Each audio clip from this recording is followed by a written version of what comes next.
Well, I think overall it's been a positive season to date. I think our younger players have uh, continued for the most part to develop. Uh, the veteran players and I think have provided the leadership and experience on the ice that we were hoping they would. Um, so I think our team has improved in general. I believe we're going in the right direction. We can all debate, is it at the speed? Are we ahead? Or are we behind? We wish it was faster. We can debate that. I'm not going to debate it. I believe we're moving in the right direction. Hey, just a quick follow-up to it then. How difficult was it of a decision to be a little bit more of a seller than a buyer then, I guess, at this point today? Well, I was not going to be a buyer under any circumstances, Ted. So that not this year. And if I was buying, so to speak, it was going to be for players that were going to be here, younger guys that fit the time frame.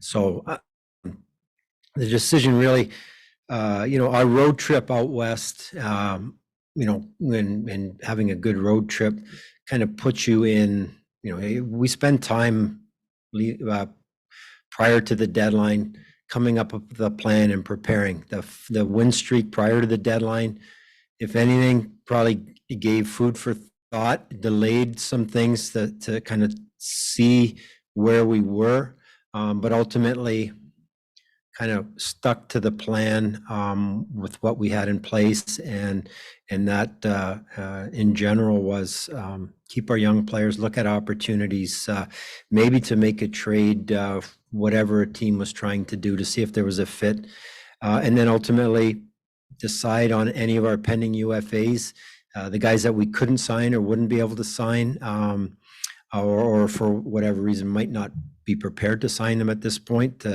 If we got reasonable return, was to move them for future assets. Next, go to Helene St. James. Hi, Steve. How pleased are you with what you acquired, especially in the Bertuzzi and Roenick trades, with a couple first-round picks and second rounds? Well, these are future assets. I'm pleased. You have mixed emotions. These are young players, reasonably young players that are part of your team. I think the return, the assets that we got, I think I'm pleased with that. Now it's important that our staff makes good decisions, whether we use those draft picks in particular or at the draft, or we use them to acquire players. We have to make good decisions with them. So overall, I think the returns we got for all the trades was reasonable. And why do you think things didn't work out between the Red Wings and Jakub Vrana?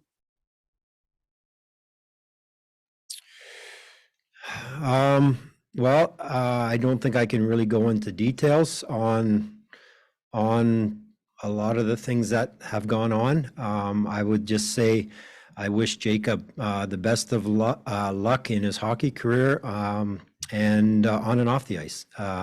It was just time for both parties to move on.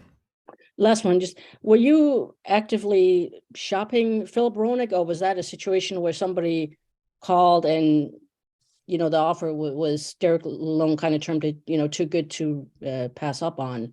Was that the situation? I don't really want to elaborate on, how things necessarily come to fruition, I guess, on a trade, but no, we weren't actively shopping Philip. What I do, I don't want to speak for other teams, and in this case, we made a deal with Vancouver. But if we call around to teams to see players that we like, players that we see a fit, we talk to each other, and would you move this guy? And if the answer is maybe or yes, then you talk about it further. So. We weren't necessarily, we weren't actively pursuing it, and we all, as managers around the league, so periodically, but definitely prior to the trade deadline, you call around every team and see what they're trying to do, and you talk about your teams and you see if there's a fit, and then ultimately, I felt that with the return, with where we're at and the return that we were getting, that it was a good decision for the future. It stings our team a little bit right now, but again, it's imperative that we make good decisions with those picks for this trade to turn out to be good for the Red Wings. Thanks, Steve. Ansar Khan. Yeah, hi, Steve. Ultimately, did it come down to those two performances in the Ottawa game that kind of sort of pushed you over the top in deciding what to do at the deadline here? Probably made it maybe a little bit easier answer. Leading again, going into our Western road trip, kind of had a plan in place. Knew what I wanted to do, what I was trying to do. Did I do everything that I wanted to do or was hoping to do? Not necessarily. But we had a plan in place, and winning kind of, just delayed things a little bit. That I want to make sure. We'll see where we go. The two games in Ottawa against the Senators kind of reaffirmed, where I think we're at, and I'm pleased with the development of our team. But obviously, very not necessarily in the score of the game, just how both games played out. It was clear to me that we've got work to do, a lot of work to do. I don't want to say it pushed me over the edge, because I was, had we won those two games, I think the big things that needed to be done probably would have been done. Maybe you don't do some of the smaller things and give yourself a chance to be successful. But looking at the big picture and the long term, some things to I guess I was weighing at the time. Okay, a playoff run, stay in the playoff hunt, maybe make the playoffs, and then be sitting there at the end of the season and lose these players to unrestricted free agency. What is that worth to us? And then ultimately, it's what's the return I'm going to get for the player versus what is the impact they're going to have on the team for the rest of the season. So, in the last few days, it was pretty clear to me that I felt definitely that the right thing to do was I got to look toward. We can't be sitting here when our season ends thinking, and these players leave, that we got nothing in return. That big picture, that was the right thing to do. And also, just with all the draft picks you've collected here, and I think 5 first rounders in the next 3 years. I mean, how much do you like just the flexibility that's going to give you going into the off season with possibly making a trade and not using all those picks?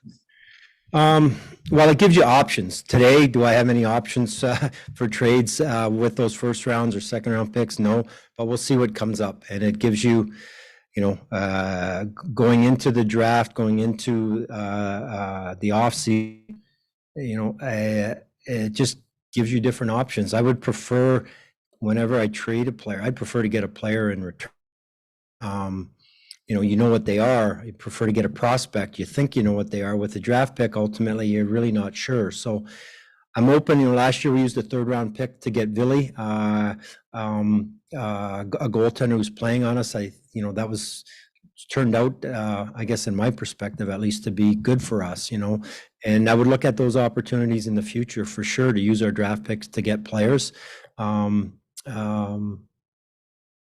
Otherwise, we intend to go forward with, making selections, and hopefully these selections turn into players. Hey, Steve, I wonder with the spots you opened up on the blue line, have you put any thought into calling up Simon Edmondson this season? Is that something you'd like to do, or?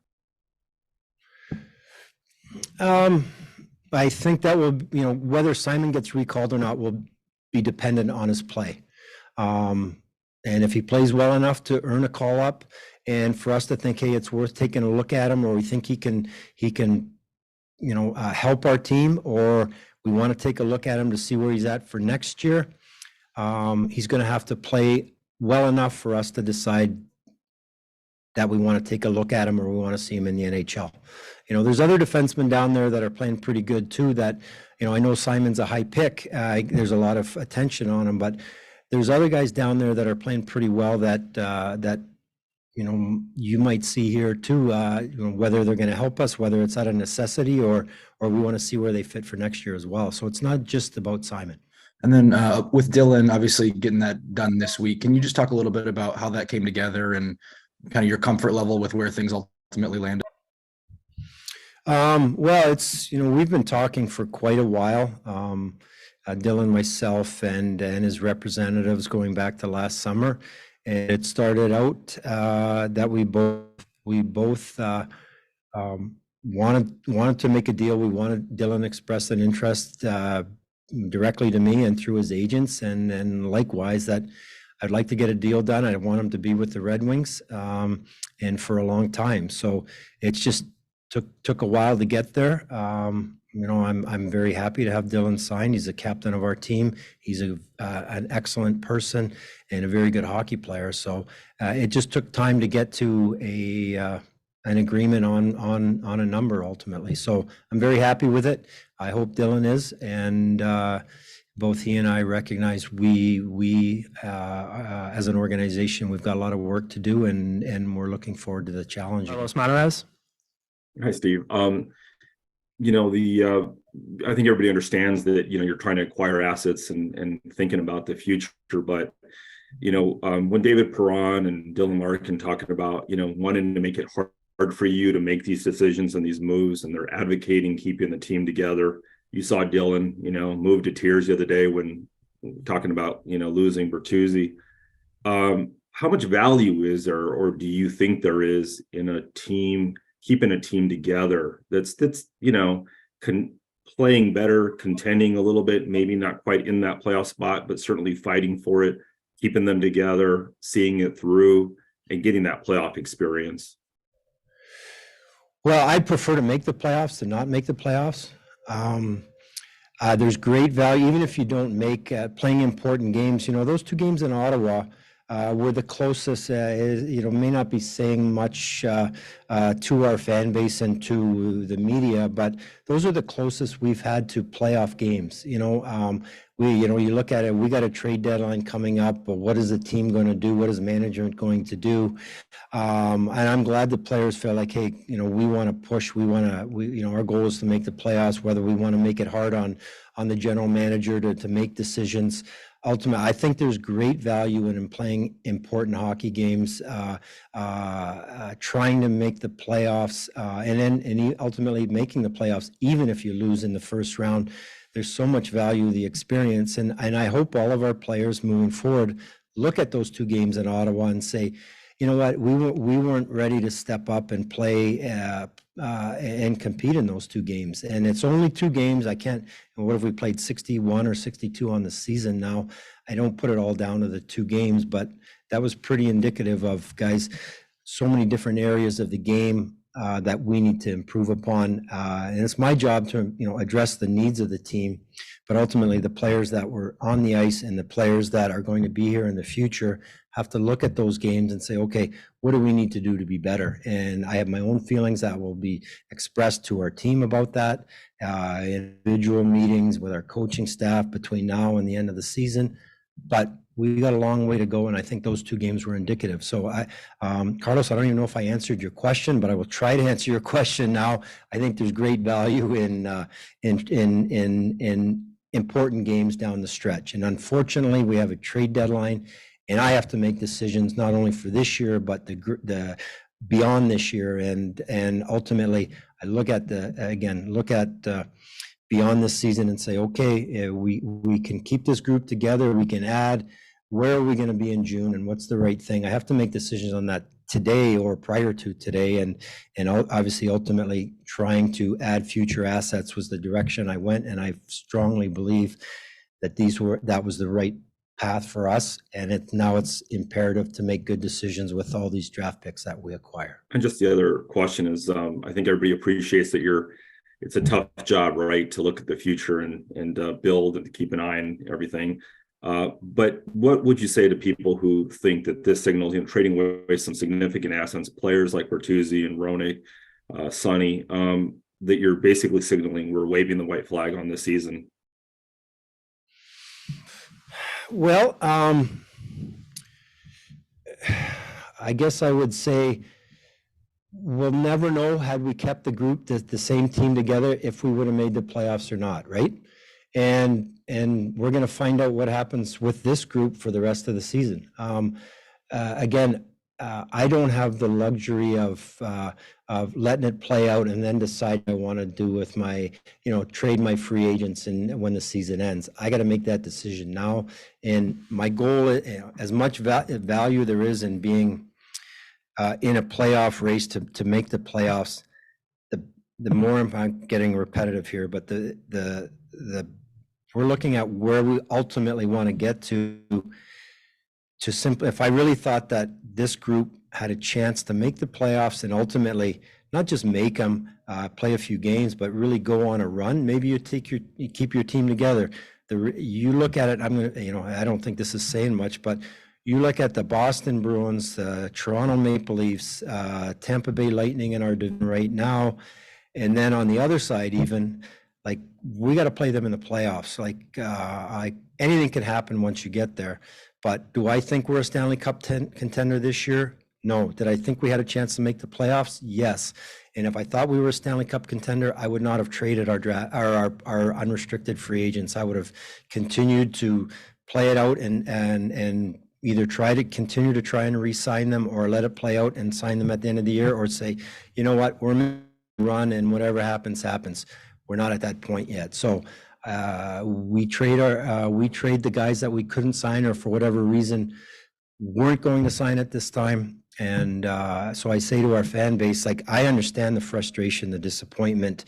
I get it. But if our ultimate goal is to compete with the teams in the league, this is what I'm doing. And if it doesn't work out, it's on me. I understand that. But it's make decisions today for the remainder of this year, and to make decisions in this past week for the future of the Red Wings. Like, you cannot, again, ask you all and go look at the list of potential unrestricted free agents that are out there this summer. Okay. And you look back at last year and the year before, and, you try to add to your team through free agency, but you can't build it that way. And ultimately, you look at all the good teams, they haven't just done it through the draft, but they've made some good trades along the way to do it, to kind of complete their teams. But you need draft picks, you need prospects, and you need good young players to make those trades to put you over the top. So building it through the draft, acquiring draft picks is kind of I really believe in any of our sports, ultimately the way you do it. What we've got to do is draft well and turn these picks into prospects, or turn these picks into NHL players one way or the other. So for sure it takes time. And I can't, again, is it 3 years? Is it 5 years? Is it 7 years? Just look around. I won't even point out any of the teams. There's some very good nucleus of young teams that they've been drafting for quite a while, and drafting high for quite a while. It takes time. I would love to say, hey, you know what? We got a big draft coming up, and in 2 years we're gonna be right there. I can't tell you how long it's gonna take. Simon, bring up Simon again. He was drafted 2 drafts ago. We think he's a good young prospect. We think he's gonna be a good player.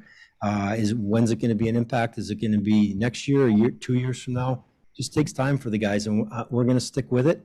I hope the media, the fan base continues to be patient, but ultimately myself and my staff, we've to run a good program. We've got to draft well and run a good program to get these guys to the NHL, but it is going to take time, and I'm going to stick with it, and I'm going to try to make some moves along the way that can expedite it, and hopefully those are good moves, but you just don't pull those out of a hat. Well, I didn't get rid of them. We traded them for assets. Right. Am I disappointed? No. I'd rather be keeping these guys, because we'd be at a different stage.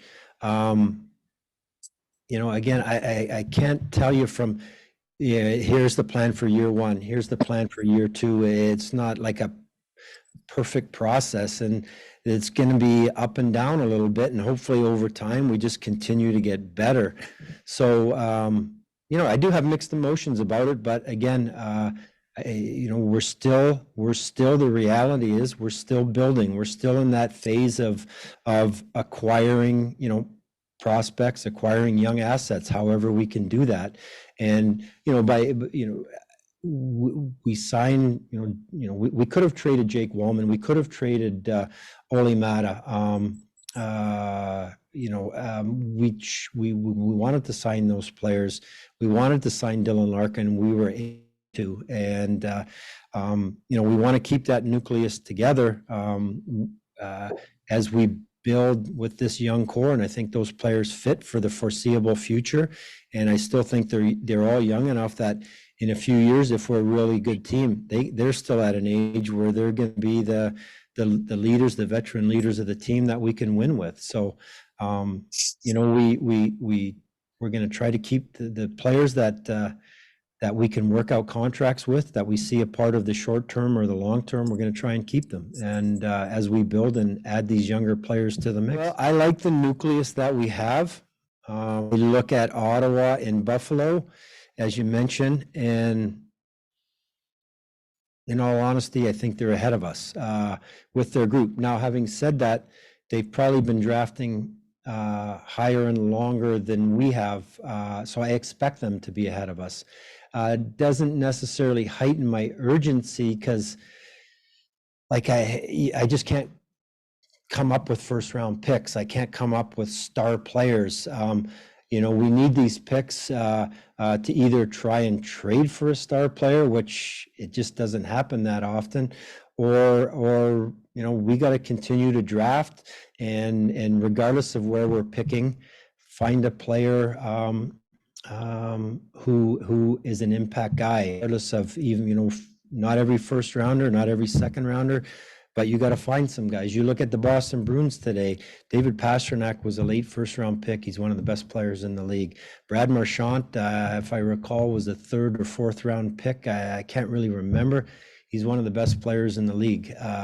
You don't necessarily have to pick first or second overall.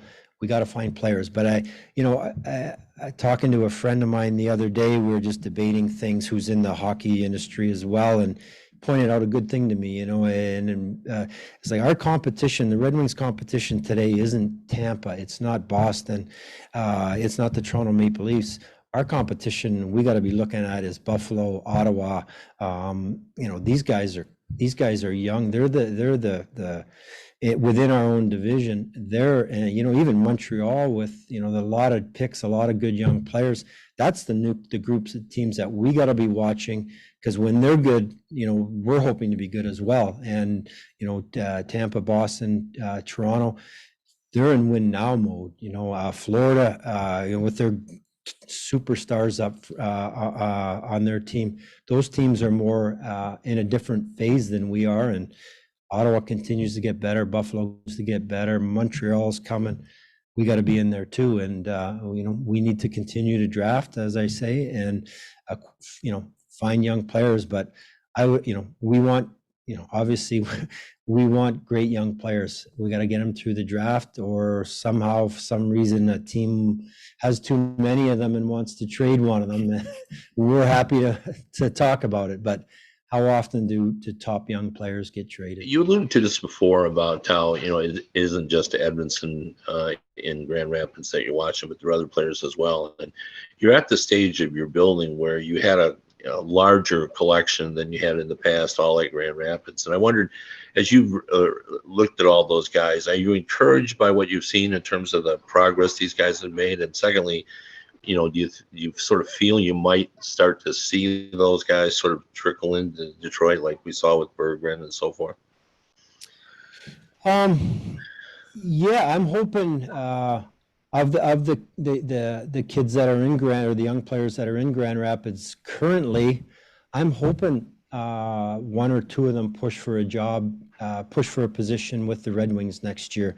Currently Elmer's down there right now. I know, you talk about Simon, Albert Johansson has quietly had a very, very good year in Grand Rapids. And, he's a good prospect. So I'm hoping some of these guys can push. Cross Hannes was having a great year. Unfortunately, got injured and is out for the season. That slows his development for a little bit, but they're slowly coming. And we just look at the Red Wing team this year.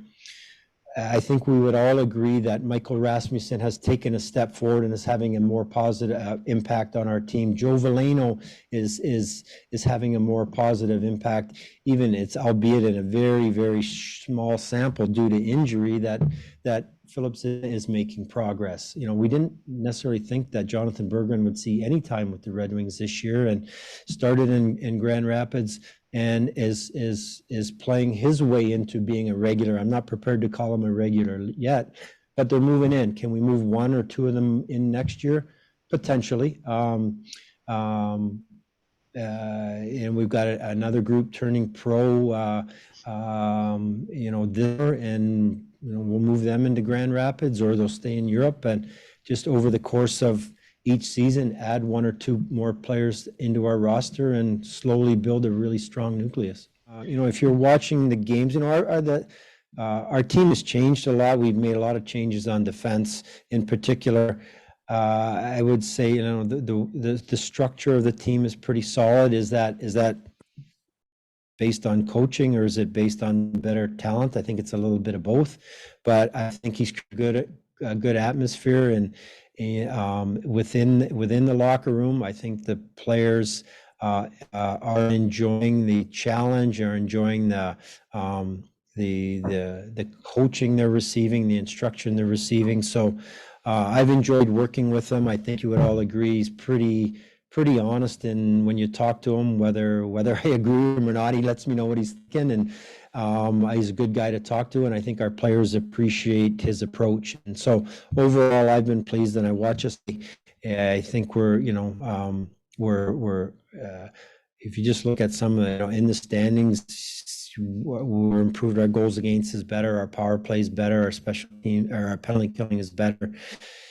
So part of that, I think I have to attribute the coaching staff as well. So we're still in the honeymoon, and we're still happy. I won't say, hey, the rebuild is over or anything like that. We'll see what happens between now and next year's deadline. What we will try to do, we will try to improve our team between now and the start of next year. We will be open to using these draft picks to acquire younger players, or certainly the high draft picks to acquire younger players. If a team, for whatever reason, wants to make somebody available that's a fit for us.